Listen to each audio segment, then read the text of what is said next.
या घरात पुन्हा पाऊल टाकशील तर याद राख,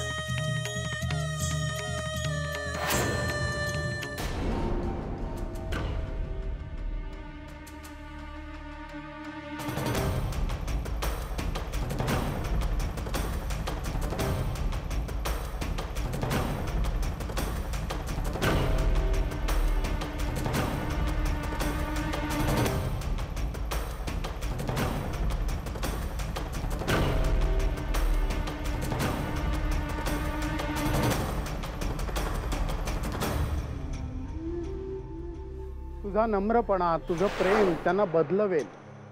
तू सून आहेस राजेश शिर्केंची, तेव्हा ते घर सोडून जायचा विचार मनातही आणू नको. त्या घरची सून म्हणून विखरलेल्या कुटुंबाला एकत्र आणणं हे तुझं कर्तव्य.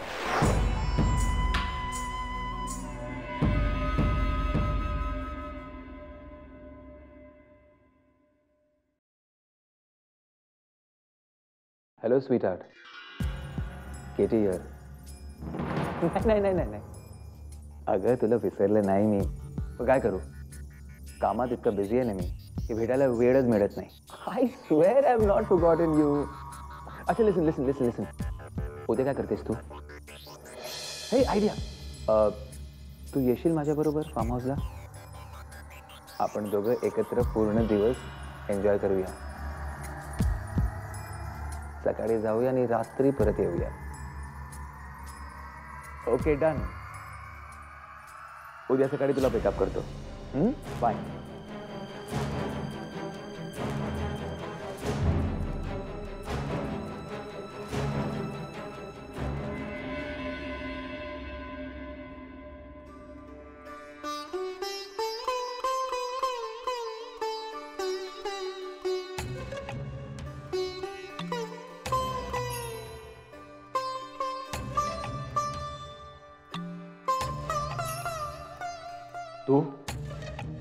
तू इथं काय करतेस? पूजेची सगळी तयारी मी करून ठेवली आहे. फळं, फुलं, उदबत्ती तुम्ही एकदा बघून घ्या. तुम्हाला अजून काय हवं असेल तर सांगा, मी आणून देते. तू देवघरात पाऊल टाकलंसच कसं? हा फक्त राजेश शिर्केंचा अधिकार आहे. ज्यासारख्या बाहेरच्या लोकांना इकडे पाय टाकायला परवानगी नाही, माहिती आहे ना तुला?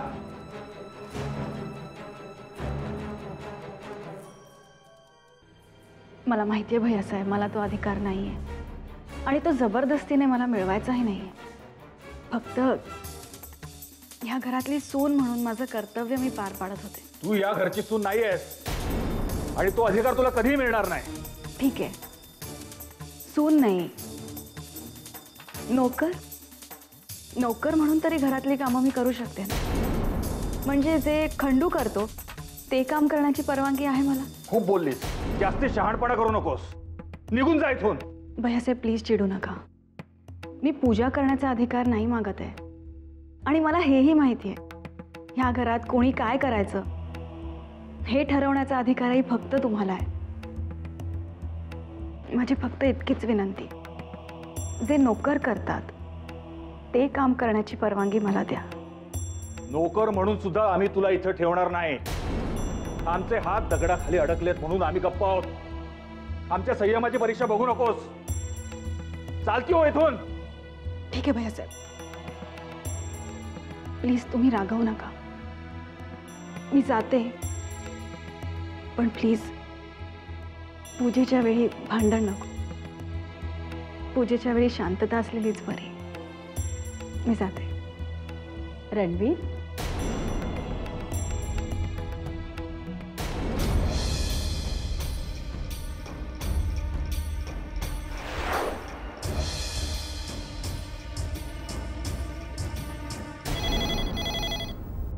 हॅलो, आयशा बोलते.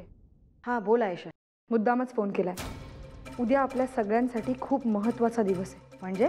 श्रावणीने केटीपासून दूर जावं, केटी बरोबर असलेले सगळे संबंध तोडून टाकावे, त्याकरता आपण खूप प्रयत्न केले. पण जोपर्यंत श्रावणीला केटीचं खरं रूप दिसणार नाही तोपर्यंत तिचे डोळे उघडणार नाहीत.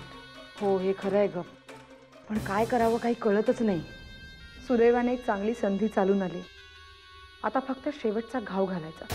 आयशा तुला नक्की काय म्हणायचंय? मी उद्याच या प्रकरणाचा सोक्षमोक्ष लावणार आहे. मला फक्त तुमची साथ हवी आहे. ती तर आहेच ग. श्रावणीला या प्रकरणातनं बाहेर काढण्यासाठी मी काहीही करायला तयार आहे. ठीक आहे तर मग उद्या मी तुम्हाला ज्या ठिकाणी सांगेन तिकडे हजर राहणं खूप गरजेचं आहे. कारण ज्या वेळेला श्रावणी केटीचं खरं रूप बघेल, खरा चेहरा बघेल, त्यावेळेला तो धक्का तिला सहन होणार नाही. आणि त्यावेळेला तिला तुमच्या मानसिक आधाराची खूप गरज असणार आहे. So you have to be there. आयुष्या, तू नक्की काय करायचं ठरवलंयस? उद्या केटी आमच्या फार्म हाऊसवर जाणार आहे.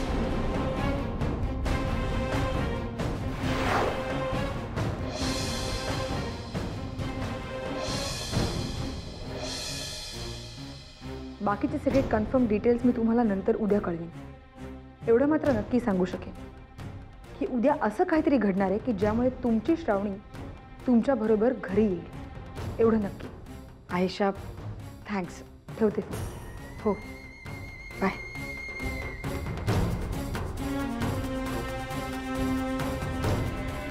तू तू इथे काय करतेस? साईमा बघितलं, दिवसेंदिवस हिची हिंमत वाढत चालली आहे. आज हिने देवघरात पाऊल टाकलंय. दिव्यानी, जरा मनाची तरी लाज बाळग ना.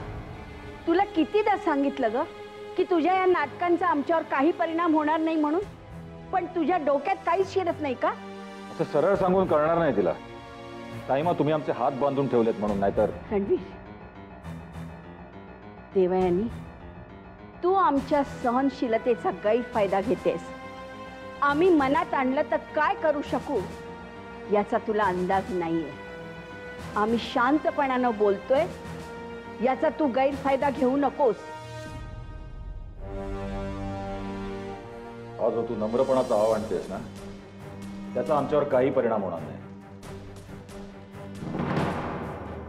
शहाणी असशील तर विक्रमादित्याने घेऊन आत्ताच्या आत्ता घराच्या बाहेर पडशील. त्यातच तुझं हित आहे. तिला या घरातून जायला सांगणारे तुम्ही कोण आहात?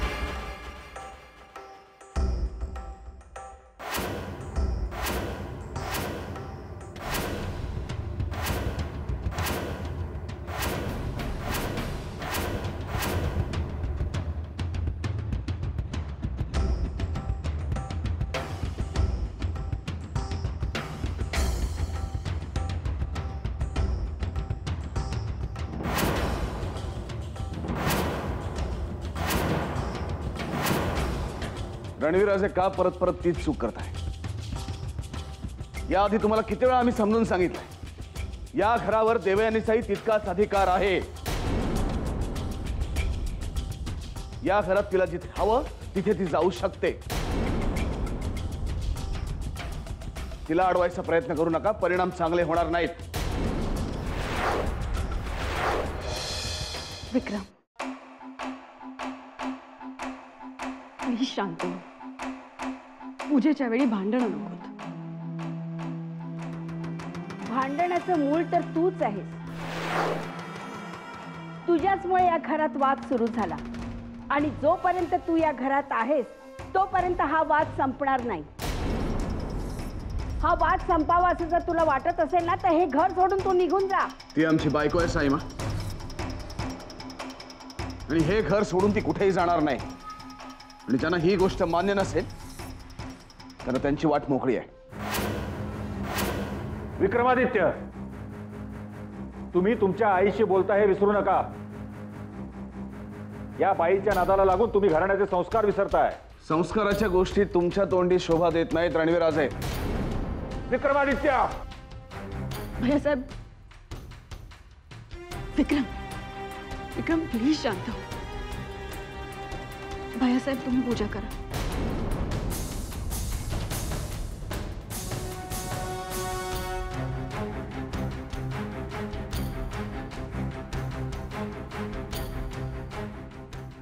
रणवीर, पाहिलंच, तुमच्यामुळे या घराचा नियम मोडला. रणवीर राजे पूजा न करता निघून गेले. आज पहिल्यांदा या घरात देवीची पूजा होणार नाहीये. पूजा होणार. आम्ही विक्रमादित्य राजे शिर्के पूजा करणार स्वतः. पण नियम मोडणार नाही. चल देवयानी. विक्रम प्लीज.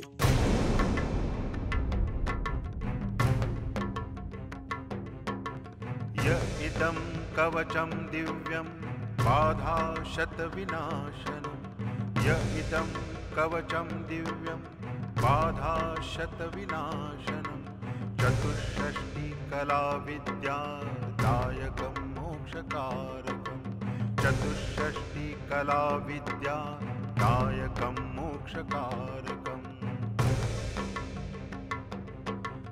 मुच्यते सर्वपापेभ्यः परब्रह्माधिगच्छति मुच्यते सर्वपापेभ्यः परब्रह्माधिगच्छति पठनाच्छ्रवणाद्वापि गोसहस्रफलं लभेत् पठनाच्छ्रवणाद्वापि आज तुझ्याकडून मला एक वचन हवंय विक्रम. कसलं वचन? आता जे काही घडलं ते योग्य नव्हतं. तू तुझा अधिकार सोड किंवा आपण हे घर सोडून जाऊ असं मी म्हणत नाहीये, पण जबरदस्तीने अधिकार मिळवायचा हे मला पटत नाही. माणसाचं मन प्रेमानेही जिंकता येतं आणि माझी खात्री आहे आपण मान सन्मान सगळं मिळवू, पण प्रेमाने. त्यासाठी मला तुझी साथ हवी. भ्रम आहे तुझं देवा. ही माणसं अशी आहेत ज्यांना प्रेमाची भाषा कळत नाही. आपल्याला जर आपले अधिकार मिळवायचे असेल ना तर ते झगडूनच मिळवायला. त्यामुळे आम्ही तसेच वागणार आहोत जे आम्हाला पटतं. तुला कुठल्याही प्रकारचं वचन मी देऊ शकतो.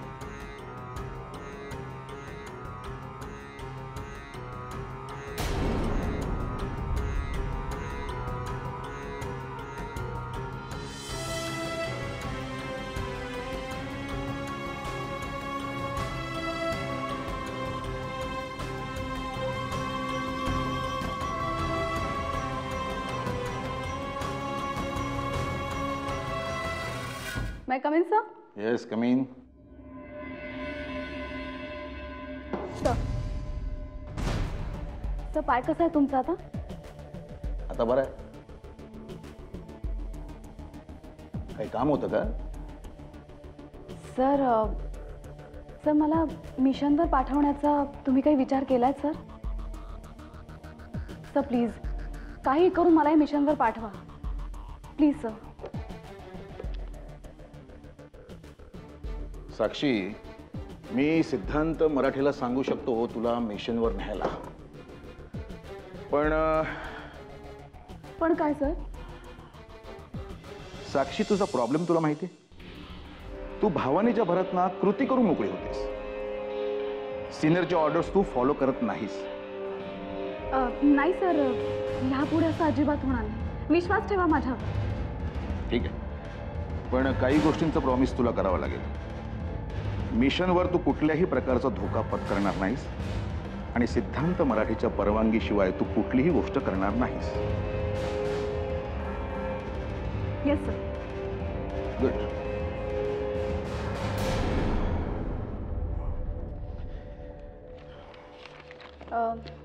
सर एक बोलायचं होतं.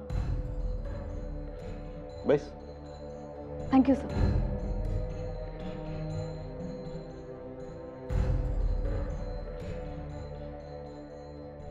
सर सिद्धांत सरांचं माझ्याविषयीचं मत म्हणजे सर मला एवढंच म्हणायचं आहे की जरी तुमच्या सांगण्यावरून सिद्धांत सर मला मिशनवर घेऊन जायला तयार झाले तरी ते कुठली जबाबदारी माझ्यावर सोपवतील असं मला नाही वाटत आहे सर. नाही, तसं काही होणार नाही. मी सिद्धांतला समजावेन की या मिशनवर जाणाऱ्या प्रत्येकावर सारखीच जबाबदारी देण्यात येईल. पण एक गोष्ट लक्षात ठेव की या मिशनचा इन्चार्ज सिद्धांत मराठे आहे. तो जे सांगेल ते काम विना तक्रार करायचं. Yes sir. आणि या बाबतीत कुठलीही तक्रार माझ्यापर्यंत येता कामा नये. ओके? नाही येणार सर. हे मिशन सक्सेसफुल करण्यासाठी मी माझ्याकडून पूर्ण प्रयत्न करेन. I try my level best sir. Good. मग या मिशनसाठी तुझी निवड झाली असं तू समज.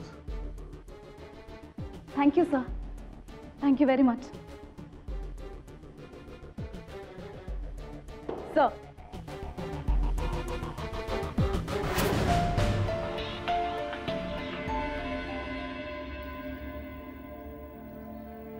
तू जबरदस्तीने या घरात मला घेऊन आलास. मला ते मान्य नव्हतं, पण आता मी ते मान्य केलंय ना, मग तूही माझी एक गोष्ट ऐक ना. हे बघ विक्रम, प्लीज प्लीज तुझं वागणं बदल.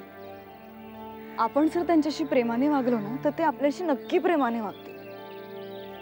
हे बघ विक्रम, प्रेमाने सगळं काही साध्य होतं. थोडासा संयम ठेव, सगळं नीट होईल. हे बघ देवयानी, तू आम्हाला कितीही सांगितलंस तरी आम्हाला ते पटणार नाही, तुला माहिती आहे. मला असं वाटतं हे डिस्कशन आपण इथे थांबूया. विक्रम, तू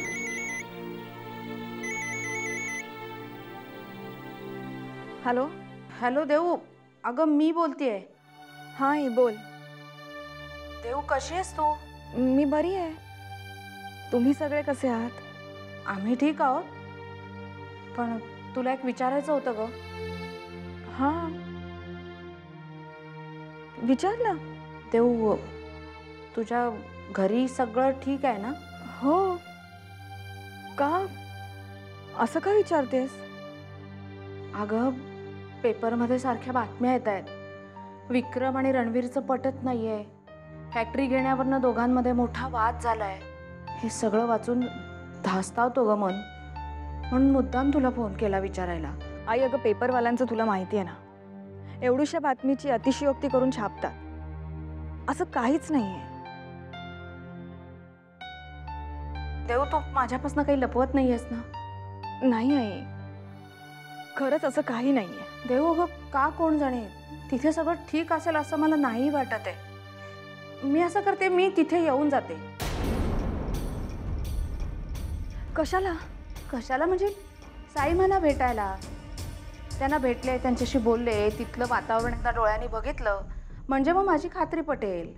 नको आई, म्हणजे असं अचानक येणं बरं दिसत नाही ना. का? मी आई आहे तुझी, मी घरी येऊ शकत नाही का तुझ्या? तसं नाही आई. मग कसं?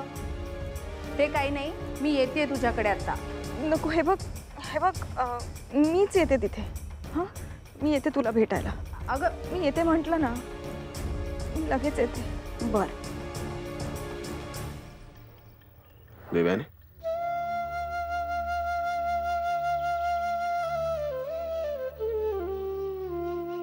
किती काळ तू आईपासून या सगळ्या गोष्टी लपवून ठेवणार आहेस? का तिला अंधारात ठेवतेस?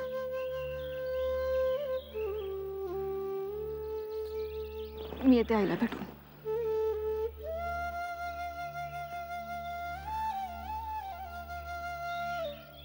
तू येतोस बरोबर. तू आलास तर आईचं समाधान होईल.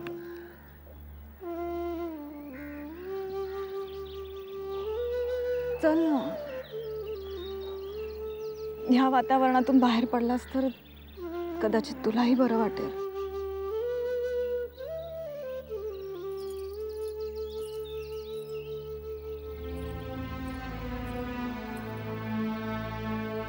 चल.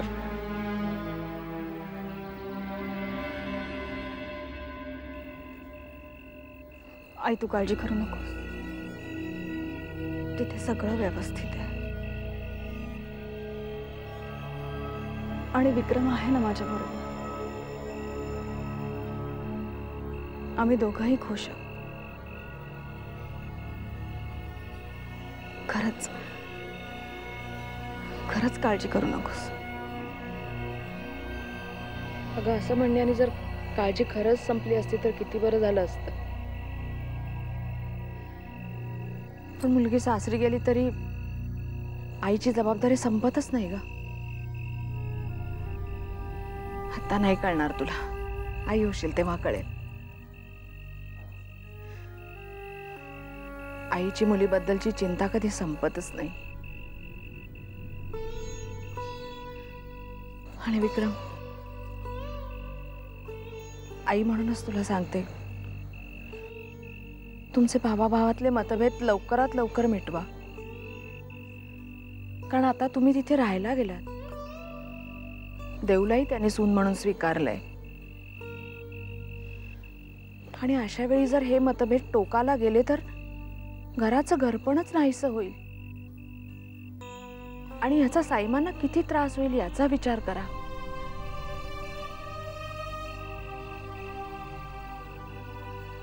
देव, मला सांग, खरंच तिथे सगळं ठीक चाललंय ना? का मला काळजी वाटू नये म्हणून तुम्ही उगाचच मला हे असं सगळं सांगताय?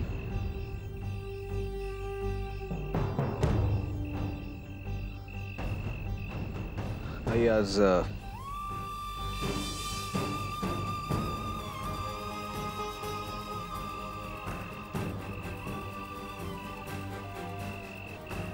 आम्ही तुम्हाला खरं काय ते सांगून टाकतो.